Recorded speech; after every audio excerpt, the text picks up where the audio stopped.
Hello everyone. Today is part 9 of our core studies, our core knowledge series.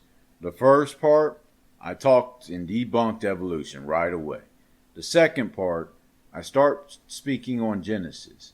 And now we are on part 9. I left off talking about how all flesh had been corrupted and how wickedness has prevailed on the earth at Noah's time. In part 9, we are going to talk about the generations of Noah. Mind you, as I said at the end of part 8, when it said these are the generations, they are going to focus on a specific event in Genesis. And we are going to focus on the specific event of Noah. Verse 9. These are the generations of Noah.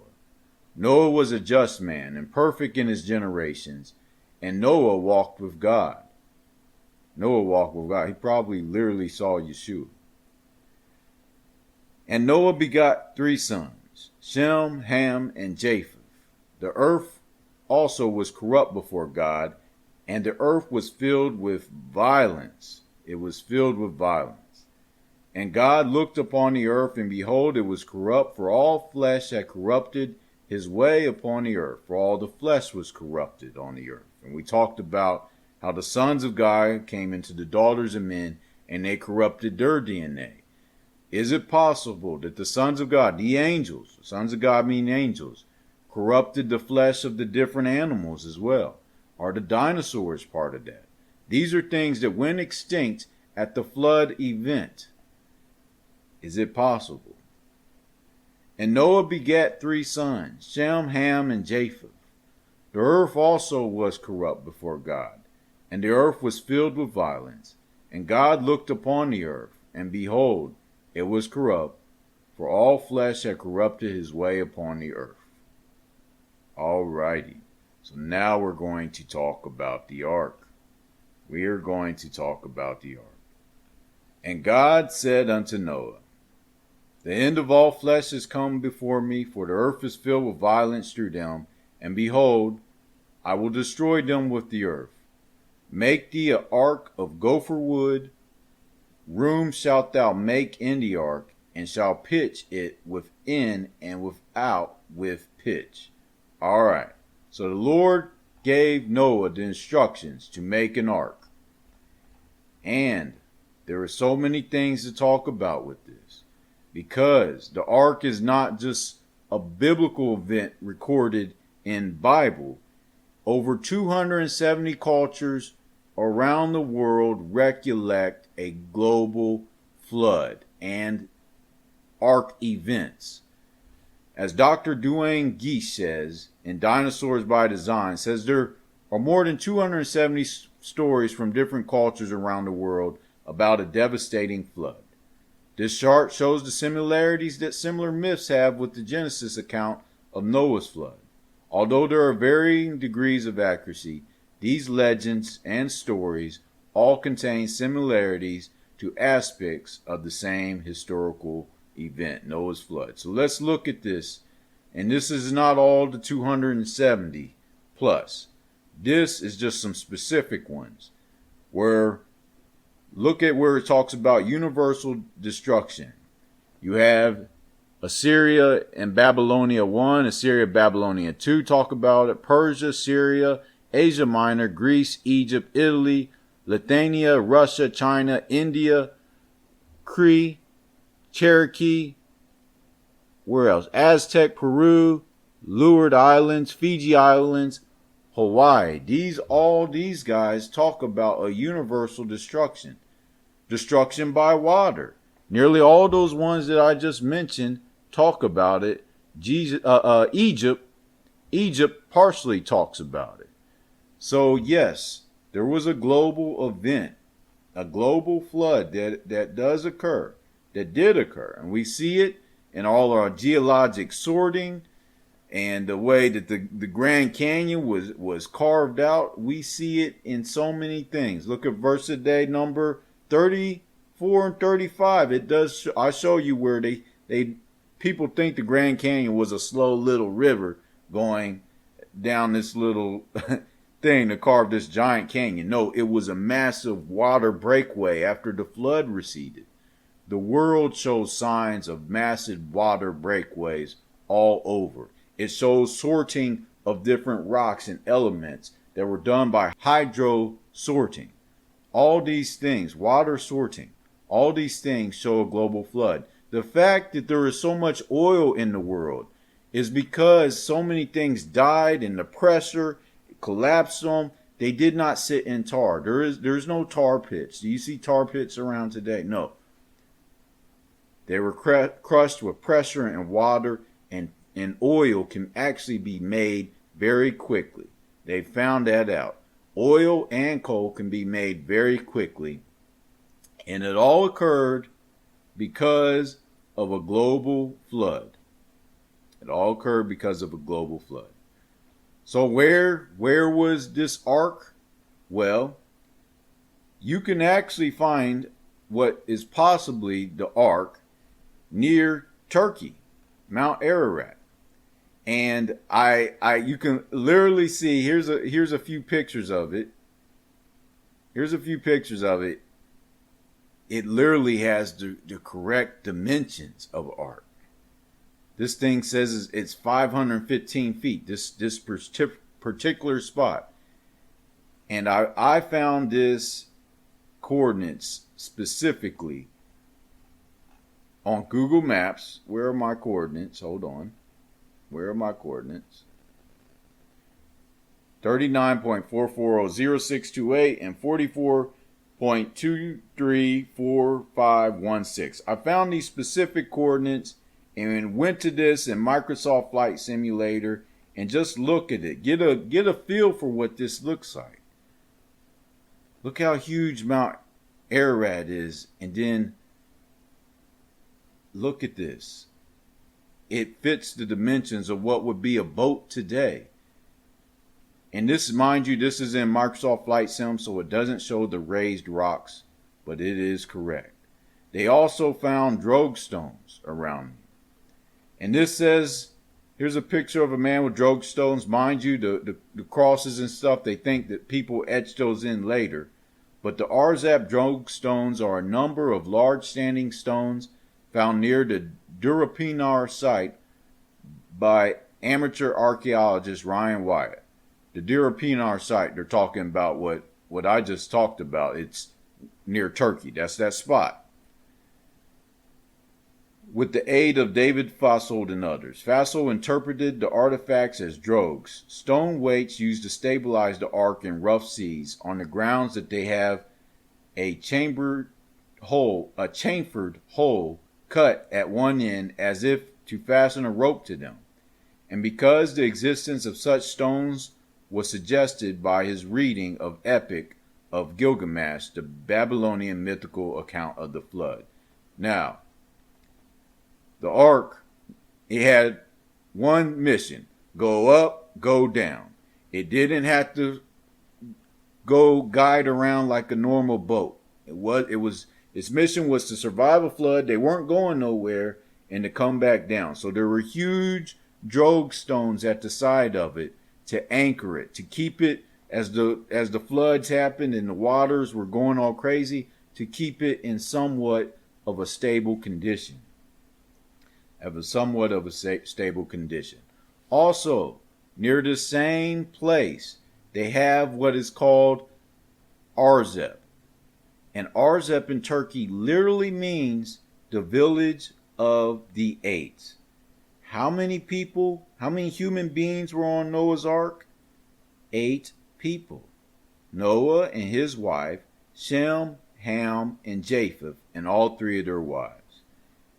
And without anybody finding this fossil evidence, there was already a place in Turkey called Arzep, the place of 8. We call it the village of 8. So let's continue. And God said unto Noah, the end of all flesh is come before me, for the earth is filled with violence through them, and behold, I will destroy them with the earth. Make thee an ark of gopher wood, rooms shalt thou make in the ark, and shalt pitch it within and without with pitch. And this is the fashion which thou shalt make of it. The length of the ark shall be 300 cubits. A cubit is the length of an arm. Okay, from this elbow to your arm. It's about 18 inches. The breadth of it 50 cubits, and the height of it 30 cubits. A window shalt thou make to the ark, and in a cubit shalt thou finish it above, and the door of the ark shalt thou set in the side thereof, with lower, second, and third stories shalt thou make it. All right. I have to finish with this. You need to see how exact and accurate these dimensions are for a cruise liner ship or a boat today.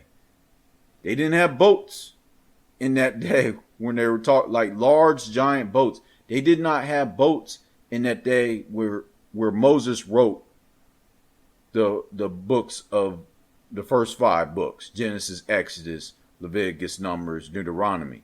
They did not have these large boats. So Noah could not make this up. I mean, not Noah. Moses could not make this up. All right. These dimensions fit a large vessel today.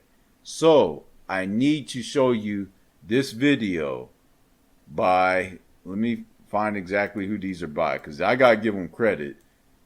They do very good research. This video by World Video Bible School. Check out their YouTube page as well. I don't know everything that they teach, but I tell you this. This video on the ark is pretty incredible. It shows the dimensions. It shows how it matches up with boats today. And I think it's very important. So I'm going to pray now and go ahead and show you this video. Dear Heavenly Father, please give them good understanding. May many be saved. May they see your evidences in this. Here we go. Watch the video. I'll talk to you tomorrow.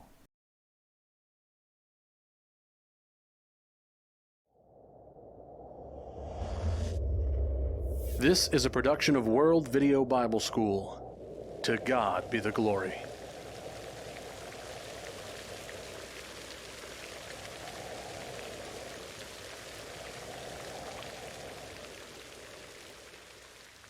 When you think about the reality of Noah's Ark, you might have questions about its size, its construction, or its cargo. Because you've probably seen the pictures like I have, of a quaint little boat and an old pudgy man and a handful of animals packed inside. We show these pictures to our children in books and in video. But what was Noah's Ark really like? Did Noah and his sons really build the ark? And did they really live on it with all those animals for months? And how about the big question? How large was the ark?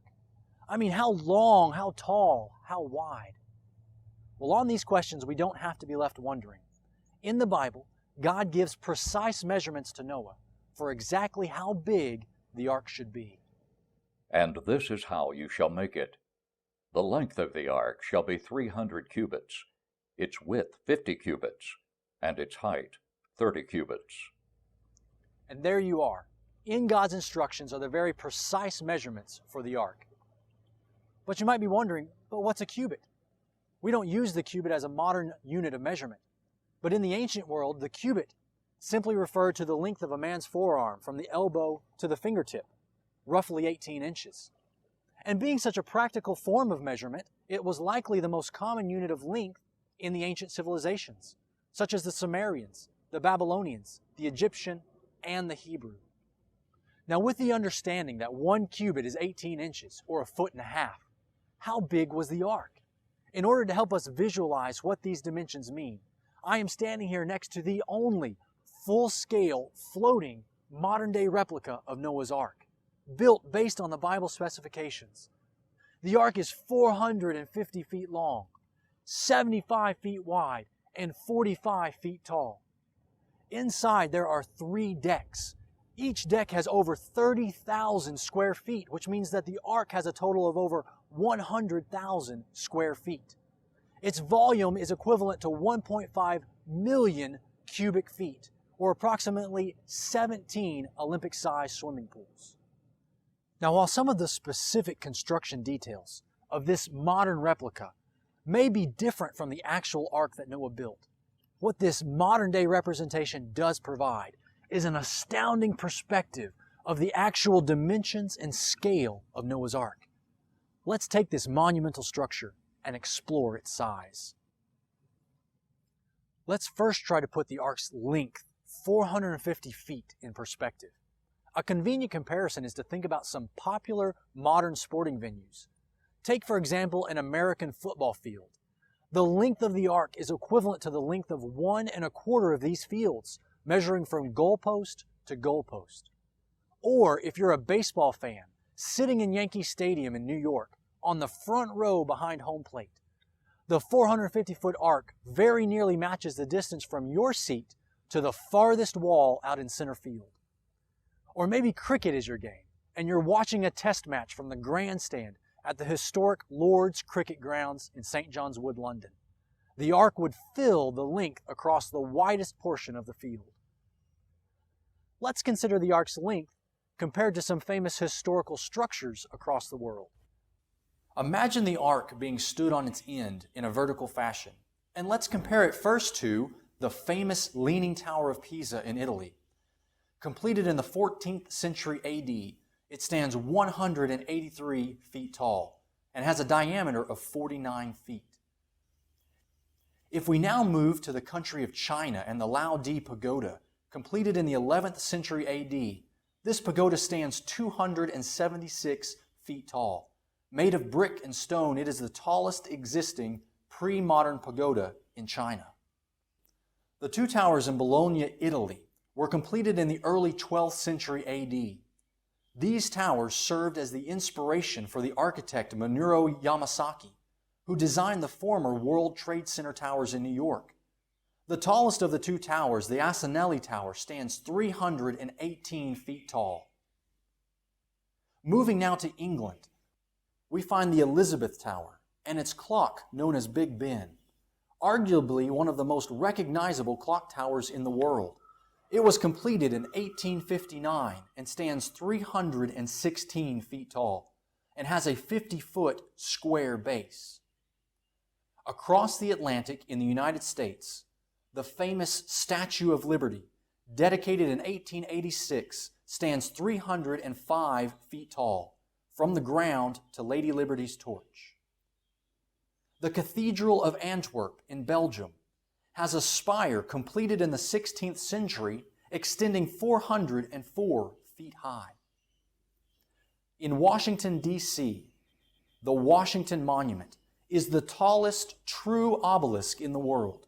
Its pyramid-shaped capstone was placed in 1884 at a height of 555 feet. It has a square base of 55 feet on its sides. Only 5 years after the Washington Monument was completed, the Eiffel Tower in Paris was finished, standing an amazing 986 feet tall, and was the tallest structure in the world for over 40 years. Now, the last two structures to show for comparison are ancient structures built thousands of years ago and were listed among the 7 wonders of the ancient world by Antipater of Sidon and Herodotus. The Lighthouse of Alexandria is known from both ancient writings and from underwater archaeological excavations. Approximately 400 feet tall, it was constructed in the 3rd century BC by Ptolemy I. It stood for 1,700 years until its structure was ruined by earthquakes. A replica now stands in Changsha, China. The Great Pyramid of Giza stands 455 feet tall. It represents one of the most ancient existing structures in all the world. It was the tallest known structure in the world for over 3,000 years. These comparisons can provide a relative sense of the length of the ark, which is quite long but not unreasonable or surpassing our comprehension. Now let's consider the area marked out by the ark and the amount of deck space that the ark would provide. According to Genesis 6:16, the ark was divided into 3 decks, lower, second, and third. So if Noah were to make a visual inspection around all 3 decks, he would have to walk about 6/10 of a mile. If we now take our length and our width for each deck, we can calculate the square footage to be 33,750 square feet per deck, which means that the entire ark had a total of 101,250 square feet. Going back to our common sports comparisons, the ark would have had the same approximate area as 2 American football fields, or 21 basketball courts. So we've discussed the length of the ark and the area included in the decks. But before we calculate its total internal volume, let's consider the end dimensions. 75 feet wide by 45 feet tall.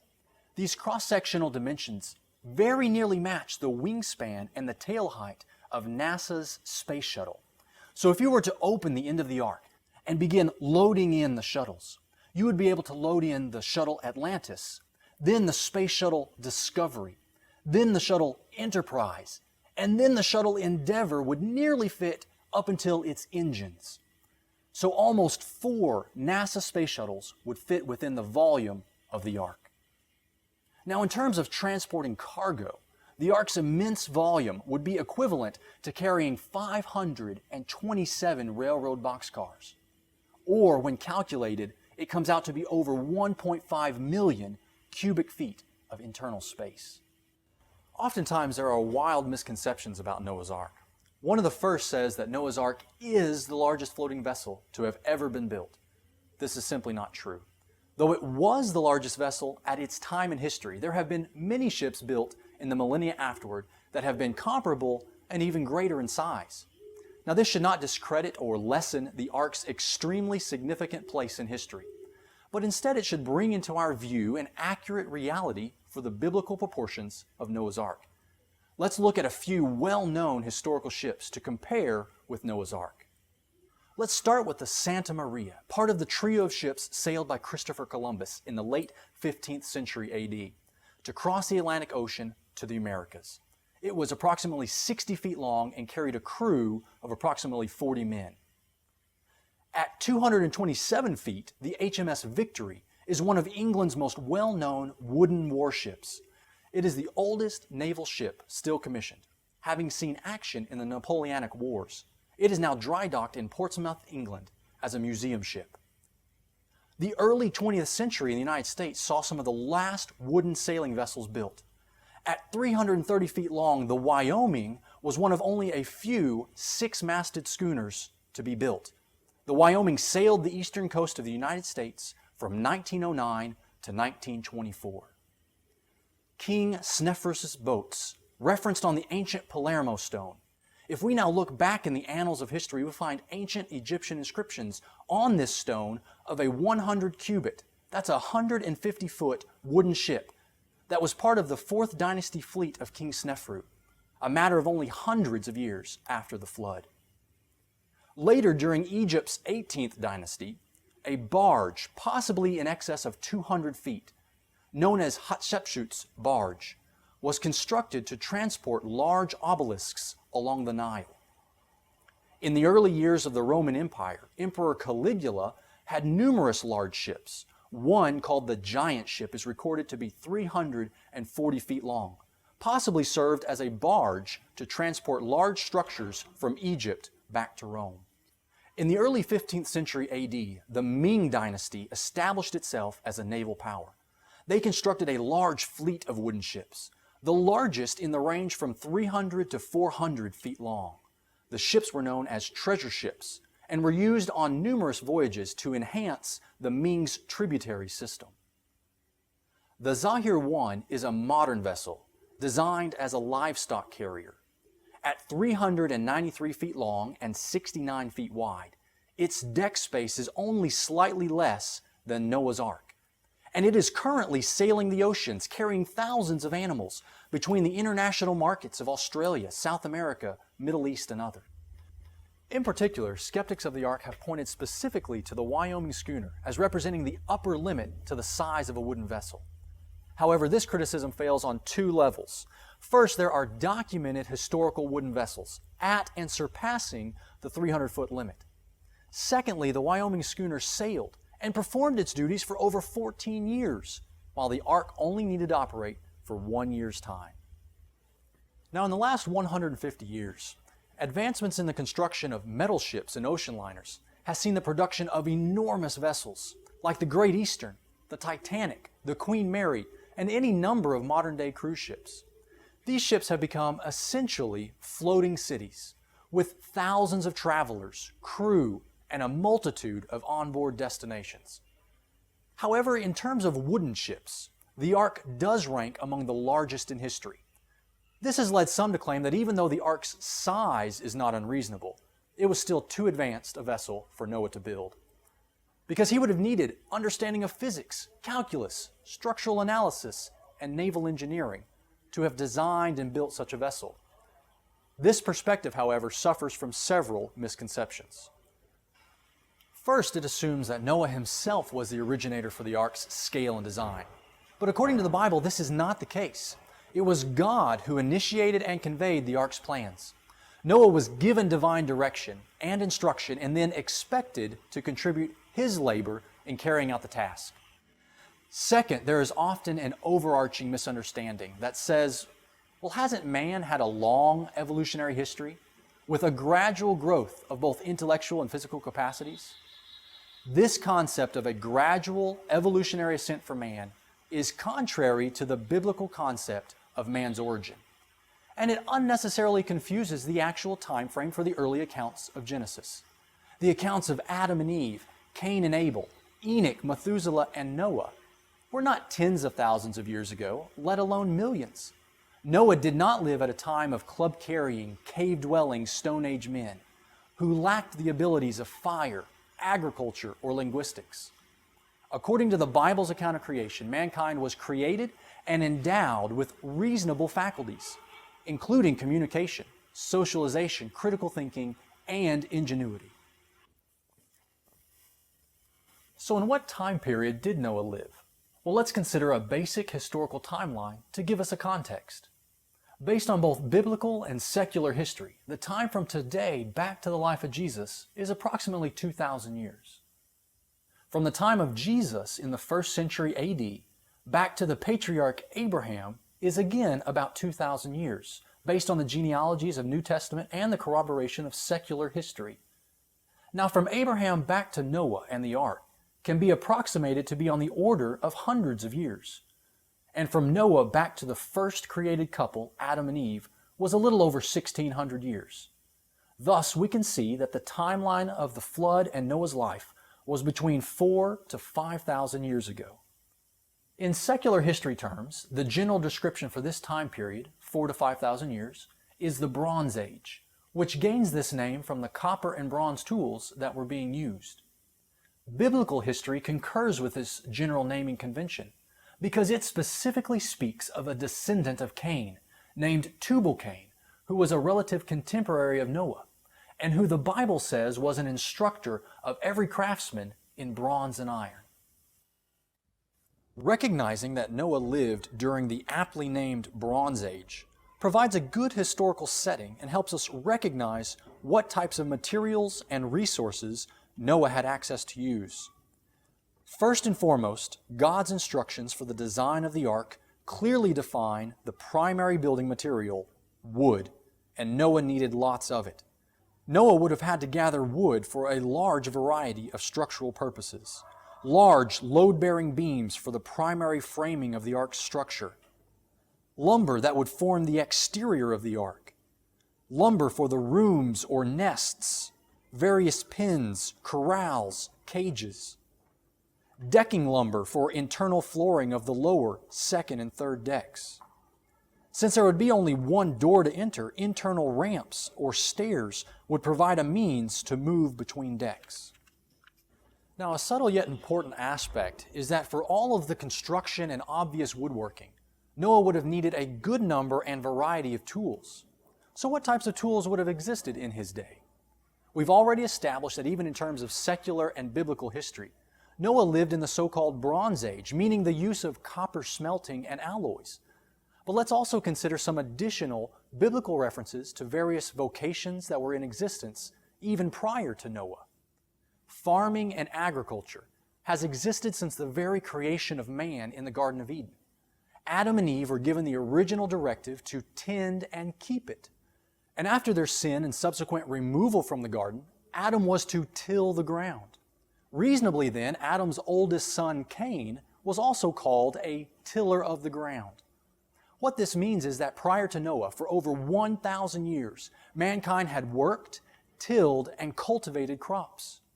Though we don't know specifics, 1,000 years is a long time to develop processes and tools to carry out your trade. We also see within the first family the vocation of cattle raising and shepherding. Adam's second son, Abel, was described as a keeper of sheep, and we find him in Genesis 4 bringing the first fruits of his flocks as a sacrifice to God. We know the skill of tending flocks and raising cattle continued throughout subsequent generations because we read of Cain's descendant, Jabal, being described as the father of those who dwell in tents and have livestock. Jabal had two other brothers, Jubal and Tubal-Cain, who provided for us a glimpse of some other unique and skilled vocations. The Bible describes Jubal as the father of all those who play the harp and flute. The production of musical instruments, such as stringed instruments and wind instruments, requires precision, both in craftsmanship and tooling. The Bible describes Tubal-Cain as an instructor of every craftsman in bronze and iron. Metalworking and blacksmithing represent very important and applicable trades to the construction efforts in which Noah would be engaging. Considering Noah's historical context and these various occupations that are known to have existed, it's reasonable to consider that Noah had many potential metal tools and implements at his disposal. Likely heavy tools like axes, hammers, mallets, pry bars, and maybe some forms of wood-cutting saws.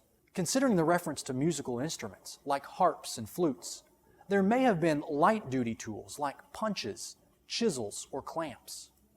Though the primary structure of the ark was wood, various metal fasteners might have been used by carpenters and woodworkers, such as nails and spikes, strappings and bracings.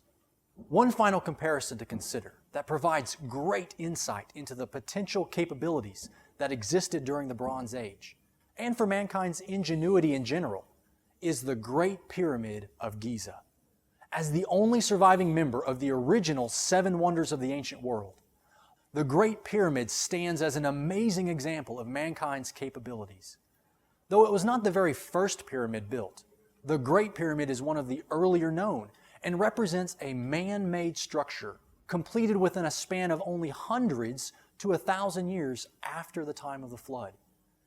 Having the plans, the materials, and the tools is sufficient to start a task, but some question whether Noah had the time or ability to complete the ark.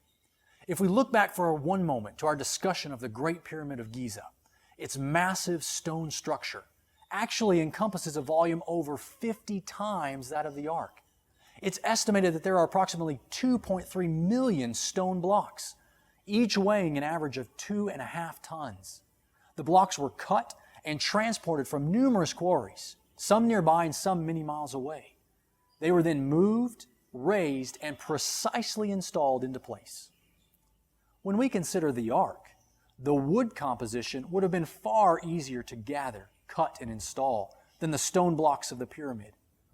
Although the specific details of Noah's day-to-day construction are not recorded for us in the Bible, it does describe the general requirements given to Noah and the final results of the ark saving all that was on board. Thus Noah did, according to all that God commanded him, so he did. For the construction, there are numerous reasonable options that would have aided Noah.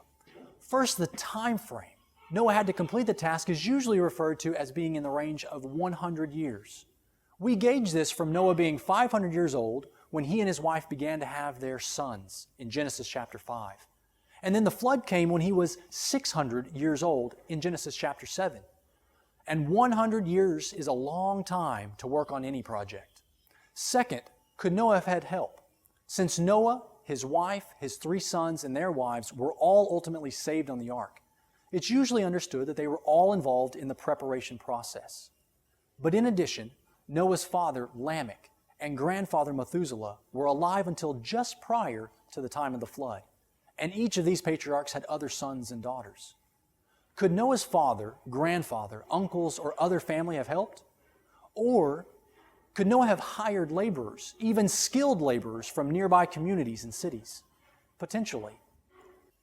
Third, in regards to even gathering the materials, the known vocations of farming, shepherding, and blacksmithing probably depended on other existing trades and services like marketplaces to sell and trade goods, woodworking and carpentry, mining of ores for smelting.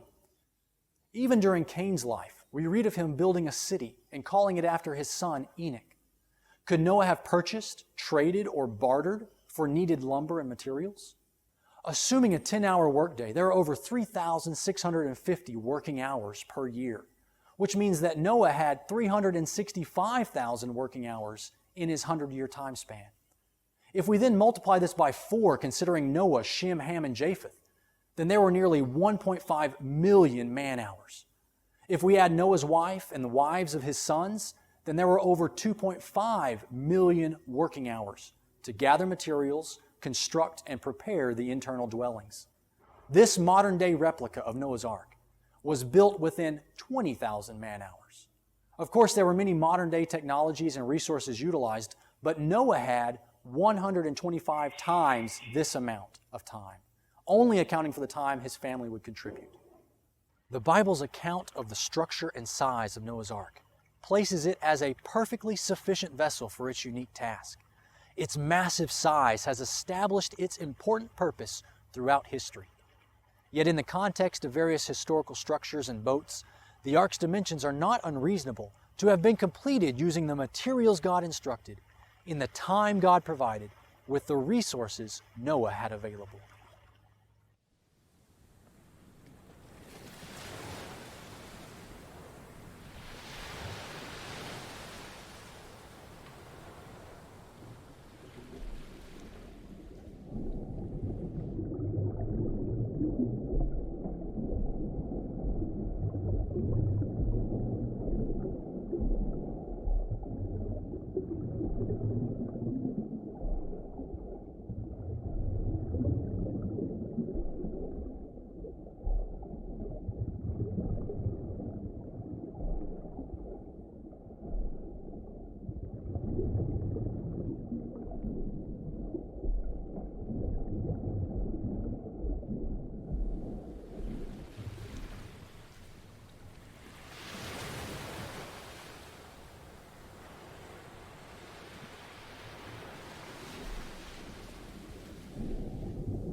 World Video Bible School has additional Bible-based resources, including hundreds of video programs on various topics that are available free online or for purchasing on DVD. These programs, along with other print and audio materials, are available at wvbs.org.